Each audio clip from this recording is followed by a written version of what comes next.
Bonjour, je suis Nicole Mechleb, assistante dans le service du professeur Gatinel. Je vous présente aujourd'hui une étude comparative entre le LASIK et les implants FAC chez les forts myopes.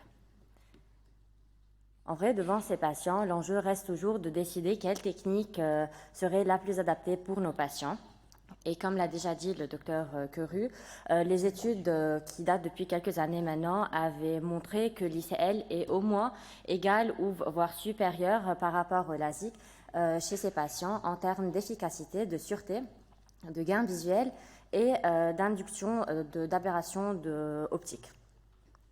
Les revues ont réinsisté sur le fait que l'ICL entraîne moins d'aberrations optiques de haut degré et une meilleure sensibilité au contraste. Mais en vrai, récemment, et depuis un moment, il y a des avancées dans le LASIK avec des capots de plus en plus fins, une zone optique de plus en plus élargie.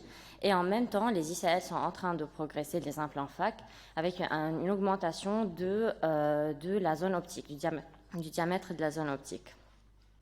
Donc, afin de répondre à cette question, on a apparié 56 yeux, 56 paires d'yeux, selon la métropie et l'âge.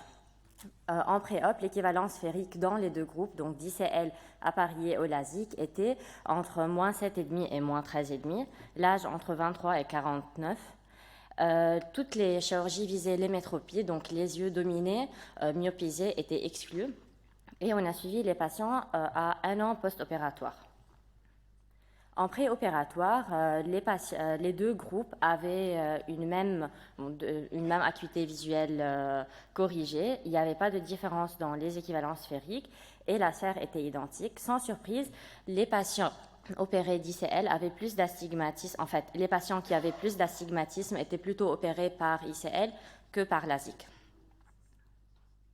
En ce qui concerne l'aberrométrie et la topographie, les aberrations de haut degré étaient identiques entre les deux groupes en préopératoire. Et le seul facteur topographique qui différait entre les deux groupes était la pachymétrie. Sans surprise, les ICL avaient une pachymétrie plus fine. La pupillométrie, paradoxalement, le diamètre pupillaire préopératoire était plus large dans le groupe des LASIK par rapport aux ICL dans notre cohorte. Et la zone optique des ICL était plus grande par rapport au LASIK. Mais en vrai, en clinique, ce qui nous intéresse le plus, c'est le mismatch entre la zone optique et le diamètre pupillaire. Ce qu'on ne veut pas avoir, c'est une zone optique traitée plus petite que le diamètre pupillaire.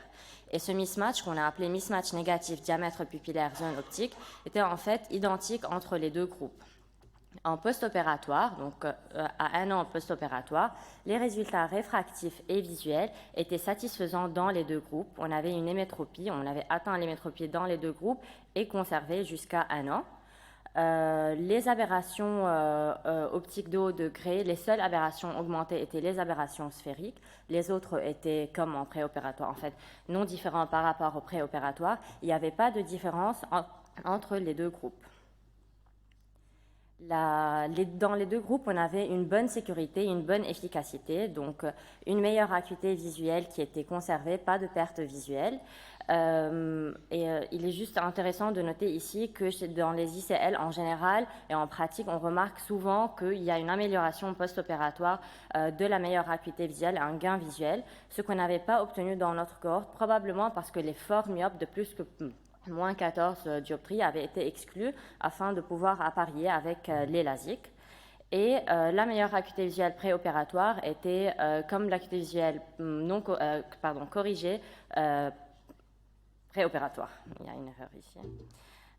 Donc en gros, les ICL, dans certains cas, peuvent être équivalents au LASIK, certainement à condition que les cornées soient éligibles, que la métropie permette de corriger ces patients en LASIK.